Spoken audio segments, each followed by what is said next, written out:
آج آپ لوگوں کے سامنے حاضر ہے سعادت حسن منٹو کا مشہور و معروف افسانہ باسط، جو ان کے افسانوی مجموعے ٹھنڈا گوشت میں شامل ہے۔ تو آئیے شروع کرتے ہیں۔ باسط بالکل رضامند نہیں تھا، لیکن ماں کے سامنے اس کی کوئی پیش نہ چلی۔ اول تو اس کو اتنی جلدی شادی کرنے کی خواہش نہیں تھی، اس کے علاوہ وہ لڑکی بھی اسے پسند نہیں تھی، جس سے اس کی ماں اس کی شادی کرنے پر تلی ہوئی تھی۔ وہ بہت دیر تک ٹالتا رہا، جتنے بہانے بنا سکتا تھا اس نے بنائے، لیکن آخر ایک روز اس کو ماں کی اٹل خواہش کے سامنے سر تسلیم خم کرنا ہی پڑا۔ دراصل انکار کرتے کرتے وہ بھی تنگ آ گیا تھا، چنانچہ اس نے دل میں سوچا یہ بک بک ختم ہی ہو جائے تو اچھا ہے، ہونے دو شادی، کوئی قیامت تو نہیں ٹوٹ پڑے گی، میں نبھا لوں گا۔ اس کی ماں بہت خوش ہوئی، لڑکی والے اس کے عزیز تھے اور وہ بھی عرصہ ہوا ان کو زبان دے چکی تھی۔ جب باسط نے ہاں کی تو وہ تاریخ پکی کرنے کے لیے لڑکی والوں کے یہاں گئی۔ انہوں نے ٹال مٹول کی تو باسط کی ماں کو بہت غصہ آیا۔ سعیدہ کی ماں، میں نے اتنی مشکلوں سے باسط کو رضامند کیا ہے، اب تم تاریخ پکی نہیں کر رہی ہو؟ شادی ہوئی تو اسی مہینے کی 20 کو ہوگی، نہیں تو نہیں ہوگی، اور یہ بات 16 آنے پکی ہے، سمجھ لیا؟ دھمکی نے کام کیا۔ لڑکی کی ماں بالآخر راضی ہو گئی، سب تیاریاں مکمل ہو گئیں۔ 20 کو دلہن گھر میں تھی۔ باسط کو وہ پسند نہیں تھی، لیکن وہ اس کے ساتھ نبھانے کا فیصلہ کر چکا تھا، چنانچہ وہ اس سے بڑی محبت سے پیش آیا، اس پر بالکل ظاہر نہ ہونے دیا کہ وہ اسے شادی کرنے کے لیے تیار نہیں تھا، اور یہ ہو کہ زبردستی اس کے سر مٹھ دی گئی ہے۔ نئی دلہنیں عام طور پر بہت شرمیلی ہوتی ہیں، لیکن باسط نے محسوس کیا کہ سعیدہ ضرورت سے زیادہ شرمیلی ہے۔ اس کے شرمیلے پن میں کچھ خوف بھی تھا، جیسے وہ باسط سے ڈرتی ہے۔ شروع میں باسط نے سوچا کہ یہ چیز دور ہو جائے گی، مگر وہ بڑھتی ہی گئی۔ باسط نے اس کو چند روز کے لیے میکے بھیج دیا۔ واپس آئی تو اس کا خوف آلودہ شرمیلا پن ایک حد تک تو دور ہو چکا تھا۔ باسط نے سوچا 1-2 مرتبہ اور میکے جائے گی تو ٹھیک ہو جائے گی، مگر اس کا یہ قیاس غلط نکلا۔ سعیدہ پھر خوف زدہ رہنے لگی۔ باسط نے ایک روز اس سے پوچھا، سعیدہ ڈری ڈری کیوں رہتی ہو؟ سعیدہ یہ سن کر چونکی، نہیں تو؟ باسط نے اسے بڑے پیار بھرے لہجے میں کہا، آخر بات کیا ہے؟ خدا کی قسم مجھے بڑی الجھن ہوتی ہے، کس بات کا ڈر ہے تمہیں؟ میری ماں اتنی اچھی ہے، وہ تم سے ساس کے جیسا سلوک نہیں کرتی ہے، میں تم سے اتنی محبت کرتا ہوں، پھر تم ایسے صورت کیوں بنائے رکھتی ہو؟ معلوم ہوتا ہے تمہیں یہ خوف ہے کہ کوئی تمہیں کچھ کہے گا، یا کہہ کر اس نے سعیدہ کا منہ چوم لیا۔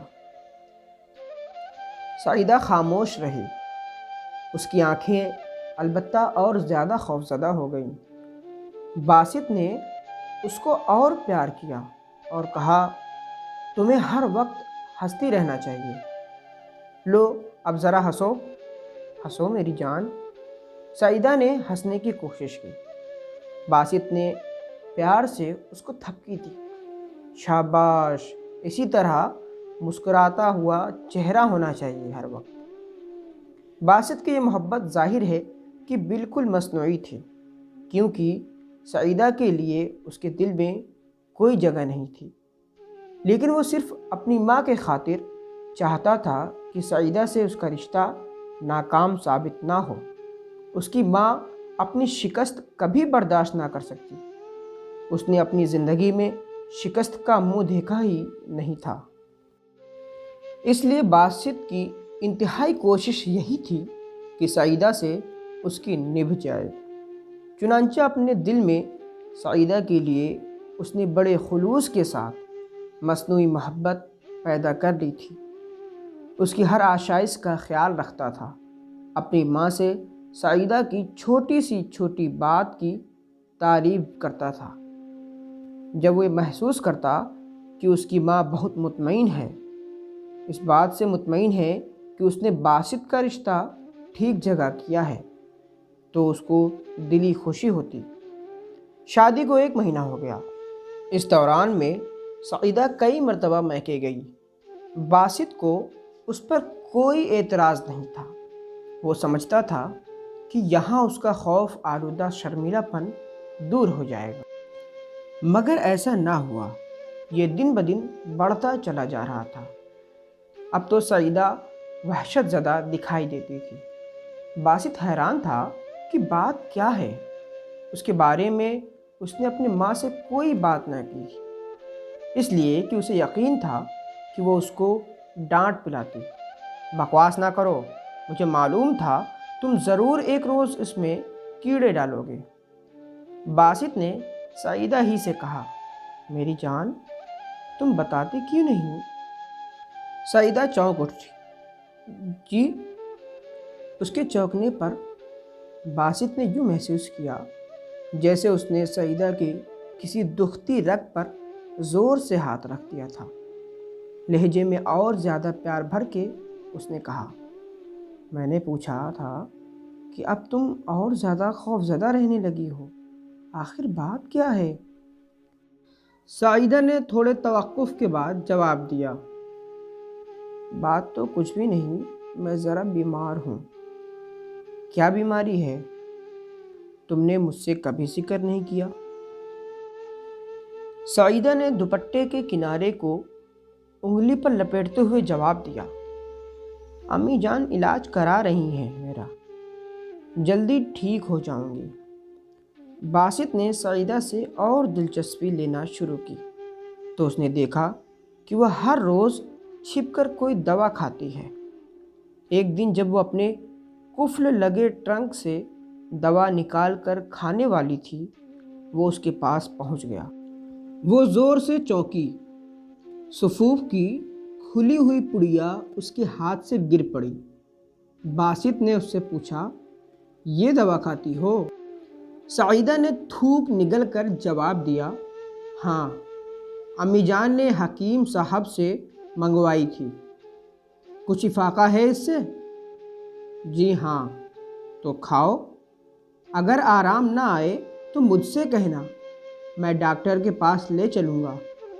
باسط چلا گیا۔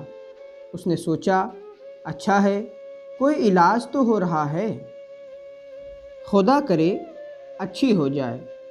میرا خیال ہے یہ ڈر ور کچھ نہیں، بیماری ہے، دور ہو جائے گی انشاءاللہ۔ اس نے سعیدہ کی اس بیماری کا اپنی ماں سے پہلی بار ذکر کیا تو کہنے لگیں، بکواس ہے، خدا کے فضل و کرم سے اچھی بھلی ہے، کیا بیماری ہے اسے؟ باسط نے کہا، مجھے کیا معلوم امی جان، یہ تو سعیدہ ہی بتا سکتی ہے آپ کو۔ باسط کی ماں نے بڑی بے پرواہی سے کہا، میں پوچھوں گی اس سے۔ جب سعیدہ سے دریافت کیا تو اس نے جواب دیا، کچھ نہیں خالہ جان، سر میں درد رہتا تھا، امی جان نے حکیم صاحب سے دوا منگا دی تھی۔ اصل میں باسط صاحب بڑے وہمی ہیں، ہر وقت کہتے رہتے ہیں کہ تم ڈری ڈری سے دکھائی دیتی ہو۔ ڈر کس بات کا ہوگا بھلا؟ باسط کی ماں نے کہا، بکواس کرتا ہے، تم اس کی فضول باتوں کا خیال نہ کرو۔ چند روز کے بعد باسط نے محسوس کیا کہ سعیدہ بہت ہی زیادہ گھبرائی ہوئی ہے۔ اس کا اضطراب اس کے روئے روئے سے ظاہر ہوتا تھا۔ شام کے قریب اس نے باسط سے کہا، امی جان سے ملنے کو جی چاہتا ہے، مجھے وہاں چھوڑ آئیے۔ باسط نے جواب دیا، نہیں سعیدہ، آج تمہاری طبیعت ٹھیک نہیں ہے۔ سعیدہ نے اصرار کیا، آپ مجھے وہاں چھوڑ آئیے، ٹھیک ہو جاؤں گی۔ باسط نے انکار کر دیا، وہاں طبیعت ٹھیک ہو سکتی ہے تو یہاں بھی ٹھیک ہو سکتی ہے، جاؤ آرام سے لیٹ جاؤ۔ باسط کی ماں آ گئی۔ باسط نے اس سے کہا، امی جان دیکھیے سعیدہ ضد کر رہی ہے، طبیعت اس کی ٹھیک نہیں، کہتی ہے مجھے امی جان کے پاس لے چلو۔ باسط کی ماں نے بڑی بے پرواہی سے کہا، کل چلی جانا سعیدہ۔ سعیدہ نے اور کچھ نہ کہا، خاموش ہو کر باہر صحن میں چلی گئی۔ تھوڑی دیر کے بعد باسط باہر نکلا۔ سعیدہ صحن میں نہیں تھی۔ اس نے ادھر ادھر تلاش کیا مگر وہ نہ ملی۔